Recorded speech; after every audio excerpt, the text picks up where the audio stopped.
রাসূলুল্লাহ সাল্লাল্লাহু আলাইহি ওয়াসাল্লাম বললেন সাবআতুন ইউজিল্লুহুমুল্লাহু ফি জিল্লিহি ইয়াওমা লা জিল্লা ইল্লা জিল্লুহু। সাত ধরনের ব্যক্তি আল্লাহ সেদিন তাদেরকে আরশে আজিমের নিচে নিয়ে যাবেন। ফি জিল্লিল আরশ, ফি জিল্লিহি, অন্য হাদিসে আছে ফি জিল্লিল আরশি, আল্লাহর আরশের নিচে তারা জায়গা পাবে। এক নাম্বার ইমামুন আদেল, নেপরায়ণ ব্যক্তি। দুই নাম্বার শাবুন নাশা ফি ইবাদাতিল্লাহ, ইবাদত করতে করতে যৌবন কাল কাটাইছে ওই ব্যক্তি। যৌবনে দাড়ি কামাইও না, যৌবনে মদ খাইও না, যৌবনে ব্যভিচার করো না, যৌবনে অন্যায় করো না, বরং যৌবনে ইবাদত করতে শিখো। যে যুবক যৌবন কালে আল্লাহর ইবাদত করেছে, আল্লাহ ওই যুবককে আরশে আজিমের নিচে জায়গা দিয়ে দেবে। তিন নাম্বার ওই ব্যক্তি রাজুলুন কালবুহু মুআল্লাকুম বিল মসজিদি, যে ব্যক্তির অন্তর আরশের মসজিদের সাথে ঝুলন্ত। জোহর পরে বের হয়, আসরের অপেক্ষা করে, আসর পড়ার পরে মাগরিবের আজান শোনার জন্য অপেক্ষা করে, মাগরিবের পরে এশা পড়ার জন্য অপেক্ষা করে, এশা পরে ঘুমানোর সময় ফজরের জন্য কলিং বেল আপনার রিংটোনে দিয়ে দেয়, গড়ির মাঝে আওয়াজ দেয়। নিজের মা, নিজের বাবা, নিজের বউরে কয় আজান শুনলে ডাইক্কা দিও। আসেনি এমন কিছু লোক যারা এশারের নামাজের পরে ঘুমানোর সময় ভাবে, এই ফজর কয়টা রে? কয় ফজর তো জামাত 5:20, কোথাইলে 5টা, রিংটোন দে। এই মা আমার একটু ডেকে দিন তো, বাবা আমার ডাকলেন। নিজের বউরে কয় তুমি আগে টের পাইলে আমার ডাক দিও, আমি টের পাইলে তোমারে ডাক দেব। তাহলে সে ঘুমাইছে, মাথায় নামাজের চিন্তায় মাথায়, ঠিক কি না? রাজুলুন কালবুহু মুআল্লাকুম বিল মসজিদ। মসজিদের ইমাম সাহেব খাইলো কিনা, মুয়াজ্জিন সাহেব কষ্টে আছে কিনা, মসজিদের বাল্বটা নষ্ট হয়ে গেছে, আর ওযুখানার বাল্ব নাই, মানুষ কষ্ট পায়, টেনশন করে, একটা বাল্ব নিজে নিয়ে লাগাইয়া দেয়। মসজিদটা একটু ময়লা হয়ে গেছে, খাদেমের অপেক্ষা করে না, নিজে ঝাড়ু দিয়া দেয়। এমন লোক আছে না? রাজুলুন কালবুহু মুআল্লাকুম বিল মসজিদ। যারা মসজিদের সাথে অন্তর ঝুলাইয়া দিছে, তারা আরশে আজিমের নিচে জায়গা পাবে। চার নম্বর ওই দুই ব্যক্তি যারা একে অপরকে আল্লাহর জন্য ভালোবাসে, আল্লাহর জন্য একত্রিত হয়, আল্লাহর জন্য আলাদা হয়। যারা মুমিন তারা আরেক মুমিনকে ঈমানের জন্য ভালোবাসে। আমরা ফিলিস্তিনের মুসলমানকে ভালোবাসি, তাদের উপর জুলুম চলে আমরা কষ্ট পাই, একটাই মাত্র কারণ তারা ঈমানদার, আমরাও ঈমানদার, ঠিক কি না? আল হুব্বু ফিল্লাহ ওয়াল বুগদু ফিল্লাহ। একজন মুমিন আরেকজন মুমিনকে ঈমানের জন্য ভালোবাসবে। মুহাম্মাদুর রাসূলুল্লাহ ওয়াল্লাযীনা মাআহু আশিদ্দাউ আলাল কুফার রুহামাউ বাইনাহুম। মুমিন মুমিনকে ভালোবাসবে, এই ভালোবাসা আরশে আজিমের নিচে জায়গার ব্যবস্থা করে দেয়। সুবহানাল্লাহ। এইজন্য অন্য মুমিনকে ভালোবাসবেন, ঈমানের জন্য ভালোবাসবেন। 5 নাম্বার, যে ব্যক্তি নির্জনে আল্লাহর ইবাদত করে চোখের পানি ছেড়ে দিয়ে কাঁদে। যাকারাল্লাহ খালিয়ান ফাফাদাত আইনাহু। আল্লাহর ভয়ে মাঝে মাঝে একা একা গুনার কথা স্মরণ করে কাঁদবেন। মুমিনের চোখের পানি আল্লাহর কাছে বড় প্রিয়। দুটি ফোঁটা জাহান্নামের আগুন নিভাইয়া দেয়। একটা হলো শহীদের রক্তের ফোঁটা, আর একটা হলো মুমিনের চোখের পানির ফোঁটা। যুদ্ধের মাঠে আপনি যদি শহীদ হতে পারেন, শহীদের রক্তের প্রথম ফোঁটাটা মাটিতে পড়ার সাথে সাথে আল্লাহ শহীদের জীবনের সবগুলা গুনাহ মাফ করে দেয়। এবং শহীদদের রক্ত মাখা দেহ নিয়ে হাশরের ময়দানে আল্লাহ তাদেরকে তুলবেন। শহীদের রক্ত আল্লাহর বড় প্রিয়, বড় প্রিয়। হাশরের ময়দানে শহীদরা যখন কবর থেকে উঠবে, তাদেরকে শহীদ করা যখন হয়েছে, ফাঁসি দেয়া হয়েছে, নাক দিয়া রক্ত বের হয়েছে, গুলি করা হয়েছে, দেহ থেকে রক্ত বের হয়েছে, তলোয়ার দিয়ে কোপ দিয়েছে, রক্ত বের হয়েছে। ইসরায়েলের জালেমরা ফিলিস্তিনে বোমা মারতেছে, ওই বোমা পরে রক্ত বের হয়েছে। এই রক্তগুলো হাশরের ময়দানে দেহ থেকে বের হবে। ওই রক্ত থেকে মিশকের গন্ধ তামাম হাশরের মাঠকে মৌ মৌ করে তুলবে। আল্লাহর সামনে রক্ত মাখা দেহ নিয়ে শহীদ যখন হাজির হবে, আল্লাহ প্রশ্ন করবে, ও মিয়াম, তোমাকে আমি এই এই নিয়ামত দুনিয়ায় দিয়েছিলাম, তুমি ওই নিয়ামতের মোকাবেলা আমি আল্লাহর জন্য কি করছো, জবাব দাও। তখন শহীদ রক্ত মাখা জামা দেখায় বলবে, আল্লাহ আমারে প্রশ্ন করো কেন? আমার গায়ের রক্ত মাখা জামাই তো সাক্ষী দেয় তোমার জন্য জীবনটাই দিয়ে দিয়েছি। বা মাহশর গর খোদা ফুরসত জওয়া মেমান হামি গুয়াম শহীদি খঞ্জরে ইশকত গওয়াহি মান কফনদারাম। কবি চমৎকার ভাবে বলছেন, হাসরের ময়দানে আল্লাহ যখন শহীদকে প্রশ্ন করবে, শহীদ তখন জবাব দেবে, আমার এই কাপড়ে রক্ত তুমি দেখো না আল্লাহ, এই রক্ত মাখা জামাই তো সাক্ষী দিচ্ছে আমি শহীদ। সুবহানাল্লাহ পড়েন। এজন্য এই ফোঁটাটি আল্লাহর কাছে প্রিয়। মুসলমান শাহাদাতকে ভয় পায় না, মুসলমান শাহাদাত খুঁজে বেড়ায়। তাই তো আলেমরা হকের পক্ষে থাকে, কোন জালেমের হুমকিকে পরোয়া করে না।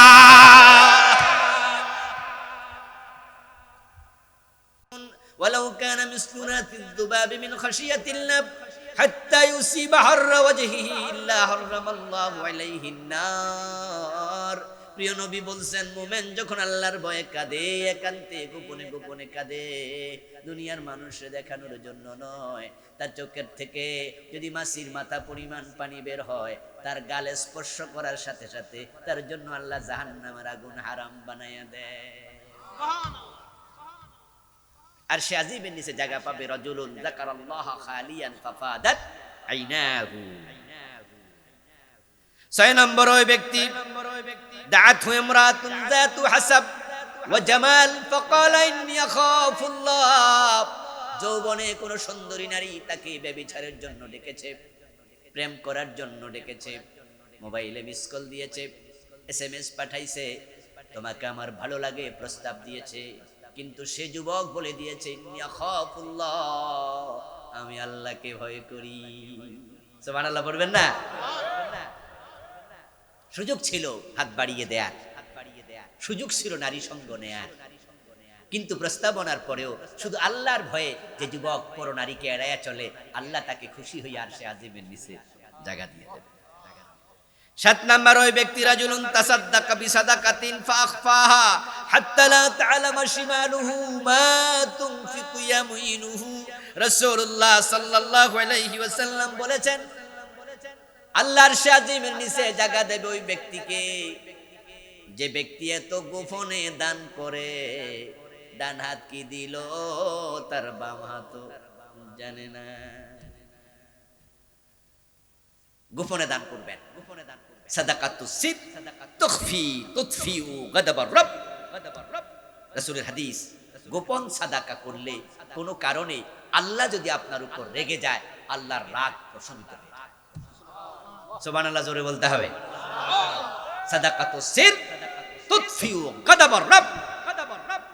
গোপন দান আল্লাহর ক্রোধকে প্রশমিত করে। আমরাও তো কিছু গুনাহ করে ফেলি নাকি? গুনাহ হয় না আমাদের? গুনার কারণে কি আল্লাহ রাগ করে না? আল্লাহ রেগে যায়। ভালো কাজ করলে আল্লাহ খুশি হয়, গুনাহ করলে আল্লাহ রাগ হয়। আপনি মনে করলেন যে আপনি কোনো গুনাহ করছেন, আল্লাহ রেগে আছে, গোপনে দান করবেন। রাসূলুল্লাহ বলছে তোমার গোপন সাদাকা আল্লাহর রাগকে দূর করে দেবে। সুবহানাল্লাহ। আচ্ছা, ডান হাতে দিলে বাম হাত জানে না, এর ব্যাখ্যা কি? আমি ডান হাতে যদি 500 টাকার নোট দেই, তাহলে কি আমার বাম হাত জানে না? আচ্ছা ধরুন আমি একা গোপনে দিছি, একবার গোপনে দিলাম 1000 টাকার একটা নোট আমি হাতে রাখছি গোপনে ডান হাতে। আচ্ছা, ডান হাতে 1000 টাকার নোট রাখছি, বাম হাত জানে না? কারণ হাতে তো জানার ক্ষমতা নেই, জানে তো ব্রেন। তো ব্রেন যখন বুঝলো যে 1000 টাকার নোট, তো হাতে তো জানছে। রাজুলুন তাসাদদাকা বিসাদাকাতিন ফাআখফাহা হাত্তা লা তা'লামা শিমালুহু মা তুনফিকু ইয়ামিনুহু।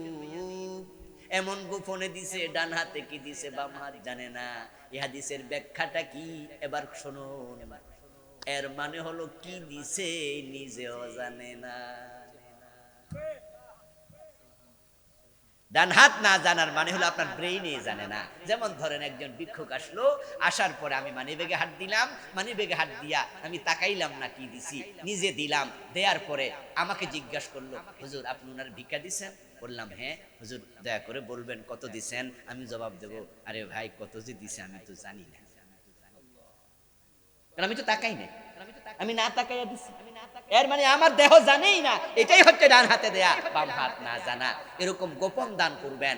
আমি এমন কিছু আলেমকে চিনি, জানি, যারা এরকম দেয়, আসলে হাত দিয়ে দিয়ে দেয়, কত দিছে খেয়াল করে না। সেজন্য একটি পরামর্শ আমি আপনাদের দিতে চাই, আর সে আজিমের নিচে জায়গার ব্যবস্থা তো করা দরকার নাকি? এই ব্যবস্থা কি মরার পরে করবেন না মরার আগে? মরার আগে করতে হবে। যার যার আমল তার তার কবর, তা আমল দিয়ে রেডি করতে হবে। সেজন্য আমার পরামর্শ হবে, ঘরে একটা মাটির ব্যাংক কিনবেন, অথবা আপনি যে কোনো একটা বক্স ছিদ্র করে বানায় রাখবেন। ওই বক্সে আপনি আপনার পরিবারের লোকদেরকে বলবেন, এবং নিজে সুযোগ পাইলে 10 টাকা রাখবেন, 20 টাকা রাখবেন, 50 টাকা রাখবেন, 5 টাকা রাখবেন। এই বক্সে টাকা জমাবেন। জমানোর 15 দিন পরে, 1 মাস পরে, 2 মাস পরে, অথবা বছরে একবার রমাদান যখন আসে, ওই বক্সটা একজন গরিবকে দিবেন। জিজ্ঞাসা করলো বক্সে কত আছে, জানি না। তাহলে কি দিলেন? জানলেন না। সুযোগ আছে না? আলহামদুলিল্লাহ, এই প্র্যাকটিস আমার বাসায় আছে, গত কয়েক বছর ধরে আমি এটা করছি। এই জন্য ওয়াজটা করলে আমল হবে ইনশাআল্লাহ, তাসির হবে। পারবেন না? পারবেন না? ওই যে মাটির ব্যাংক পাওয়া যায়, তো 100 টাকা দিয়ে মাটির বক্স কিনবেন, এবং এটা আপনি গোড়া পান লিখে রাখেন, অথবা পরিবারকে জানিয়ে রাখেন, এটা গরিবদের জন্য। আপনি বছরে একবার যখন কোন গরিবকে দিয়ে দিলেন, কত দিলেন আপনি জানেন নাকি? তাহলে এমন গোপন দান হলো যার অঙ্ক আপনারও জানা নাই। আরেকটা কাজ করবেন, করতে পারবেন, সেটা হলো যখন দিবেন পারতপক্ষে চাইয়েন না, না চেয়ে দিয়ে দেবেন। আপনি যদি গোপনে 2 টাকাও দেন, কত দিলেন সেটা দেখার বিষয় না, গোপনে দিলেন এটাই আল্লাহর কাছে দেখার বিষয়। 7 জনের কথা বলে দিলাম। রাসূলুল্লাহ সাল্লাল্লাহু আলাইহি ওয়াসাল্লাম আরশে আজিমের নিচে 7 জনের কথা বলার পরে আরেকটি হাদিসে বই লেখার সময় আমি পাইলাম 8ম জন আরেক ব্যক্তি আরশে আজিমের নিচে জায়গা পাবে। কালান নবী সাল্লাল্লাহু আলাইহি ওয়াসাল্লাম মান আনজারা মুসিরান আও ওয়াদাআলাহু আযাল্লাহুল্লাহু ফি জিল্লিহি। আল্লাহ রাসূল ভিন্ন হাদিসে বলেছেন, যে ব্যক্তি কোনো মানুষকে টাকা নাই, অভাবী, অথচ তার কাছে আমার পানা আছে, আমি দোকানদার, বাকিতে মাল নিছে, এখন আমাকে বলছে আগামী সপ্তাহে টাকাটা দেবে, কিন্তু পারে নাই। আমি ধনী মানুষ, আমার থেকে হাওলাত নিছে, বলছে আগামী মাসে দেব, কিন্তু পারে নাই। আমি তার কাজ করেছি, আমি টাকা পা না, আমাকে বলছে হুজুর আগামী সপ্তাহে দেব, কিন্তু দিতে পারে নাই। রাসূলুল্লাহ বলেন, যে ব্যক্তি মুসের, যে ব্যক্তি গরিব, সে টাকা দিতে যদি দেরি করে, যে পানাদার আছে সে যদি মাইন না করে, মনে কষ্ট না নেয়, এতেই আল্লাহ খুশি হয়ে তাকে আরশে আজিমের নিচে জায়গা দিয়ে দেবে। আপনি পানাদার, আপনি পাবেন, কিন্তু দেনাদার আপনাকে দিতে সময় মতো পারতেছেন, এবং আপনি জানেন যে সে বাটপার না, সিটার না, মানুষ খারাপ না, কিন্তু মাঝে মাঝে অভাব হয় না মানুষের। আপনি তখন কিছু মাইন্ড করেন না, আপনি বলবেন আচ্ছা ঠিক আছে, আচ্ছা ওকে দিয়েন, সুবিধা মতো দিয়েন। এই কাজটা করলে যদি জান্নাতে আরশে আজিমের নিচে জায়গা পাওয়া যায়, আচ্ছা এর চেয়ে সহজ ভাবে আল্লাহ কি দিত এটা বলেন। আমার প্রিয় ভাইয়েরা, হাশরের ময়দানে তারা আরশে আজিমের নিচে থাকলো, এই হলো এক দল। দ্বিতীয় দল, প্রথম দল হেঁটে হেঁটে গেল, দ্বিতীয় দল গাড়িতে চড়ে আরশে আজিমের নিচে চলে গেল।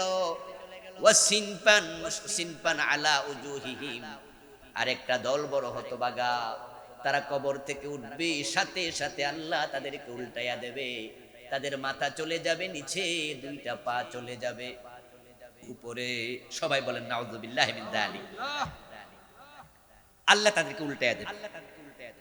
কিছু মানুষ আছে উল্টা উল্টা চলছে, আল্লাহ বলছে মসজিদের দিকে যাও, যায় না। আরে ভাই জুমার নামাজও পড়ে না, এমন কিছু হারামি আছে না নাই? ওয়াক্তিয়া তো পড়ে না, জুমা পড়বে। কত বড় জালেম, কত বড় জালেম! আরে যে আল্লাহ আপনার ইবাদতের জন্য বানাইছে, হে আল্লাহরে সিজদাই দিলেন না, তা আপনারে আল্লাহ উল্টাই বলা তো করবোটা কি?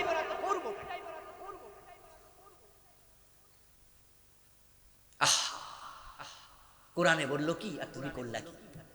কোরআন বলে সরু ধরে হাত কাটো, 52 বছর দেশ চালাইলা, একদিনও কাটলা না। কোরআন বলে জেনা করলে 100 বেত লাগাও, বিবাহিত হলে পাথর মারো, 52 বছর দেশ চালাইলা, আল্লাহর আইন একদিনও এটা মানলা না। কোরআন বলে ডাকাতি করলে শুলে চড়াও, মানলা না। আল্লাহ রাসূল বলে মদ পান করলে 80 বেত লাগাও, ওমর তার ছেলেকে ছাড় দেয় না, আর তোমরা 52 বছরে একটা দিন 80 বেত লাগাইলা না, উল্টা উল্টা চললা, আল্লাহ কি উল্টাইয়া দেবে না? আল্লাহ তো উল্টাইয়া দেবে। আল্লাহর আইন তো মানেই না, উল্টা তো চলেই। আমরা যারা মানতে বলি, আমরাও রাজাকার বলে গালি দেয়, আমাদেরকে চান্স পাইলে জেলে দিয়ে দেয়, সহ্য করে না। আমির হামজা আমাদের একজন বক্তা, আপনাদের এই কালীগঞ্জ তো আসছে না, 3টা বছর জেল। কি অপরাধ করছে ভাইটা?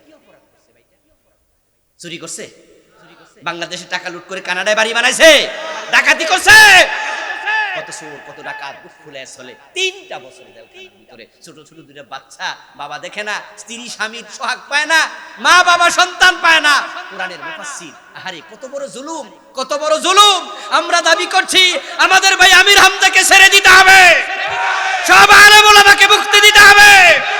আল্লাহর গজবের জন্য অপেক্ষা করো। আল্লাহ ছাড় দেয়, ছেড়ে দেয় না। সাবধান মুসলমান, সাবধান। উল্টা উল্টা চলবা, আল্লাহ উল্টায় দেবে। ওদিন ঠেকাবে কে? ওদিনকে ঠেকাবে, ঠেকাইতে পারবা? কবর থেকে তুলে আল্লাহ উল্টায় দেবে। এক বেটা বনিয়া রওনা দিছে, সামনে গিয়ে দেখে একটা খাল, খালের উপরে সাঁকো। সাঁকো বোঝেন? আগে তো এক সময় ছিল ওই যে বাঁশ দিয়া সাঁকো বানাইতো, একটা বাঁশ, একটা বাঁশ, একটা বাঁশ দিছে নিচে, আর একটা হাতে ধরছে, হ্যাঁ, ওটা দিয়া হেঁটে যাওয়ার সময় নিচে খুব খরস্রোতা নদী, খরস্রোতা খাল, হয়তো বর্ষাকালে ছিল। বউটা টুক করে পড়ে গেছে। এখন বউ যখন পড়ে গেছে, বেটা তো হই চলা শুরু করছে, আরে আমার বউ পড়ে গেছে, আমার বউ পড়ে গেছে। হ্যাঁ, পিছনের দিকে তাকায় দেখে এত স্রোত, কোন দিকে যে বউ এক টানে চলে গেল, আর তো পায় না, ডুবে গেছে মহিলা। লোকজন তো বলতেছে, ভাইজান সামনে যান, সামনে যান, সামনে আগে দেখেন, ওইদিকে ভাইসা ভাইসা উঠতে পারে। ওই লোক ওইদিকে না যাইয়া ওইদিকে ডুবে গেছে। লোকজন বলে, আরে ভাই স্রোত যাচ্ছে ওইদিকে, আপনি উল্টা দৌড়াচ্ছেন। তোমরা বুঝবা না, আমি বুঝবো। মানে কি, আজীবন হে উল্টাই চলছে, আজকেও নিশ্চয়ই এদিকে যাই। আপনারা যারা 30, 40, 50 বছর ক্ষমতা পাইয়া, হায়াত পাইয়া উল্টা চলছেন, আল্লাহ আপনাকে উল্টাইয়া দেবে। সেদিন রক্ষা করার জন্য কোন সেনাবাহিনী কাজে আসবে না আমার ভাইয়েরা। তারপরে আল্লাহ উল্টাইয়া দেবে। উল্টাইয়া দেওয়ার পরে লোকগুলো হাসরের ময়দান পর্যন্ত যেতে পারবে না। ইউরাফুল মুজরিমুনা বিসীমাহুম ফায়ুখাযু বিন-নওয়াসি ওয়াল আকদাম। সুবহানাল্লাহ। ফেরেশতারা তাদেরকে দেখবে,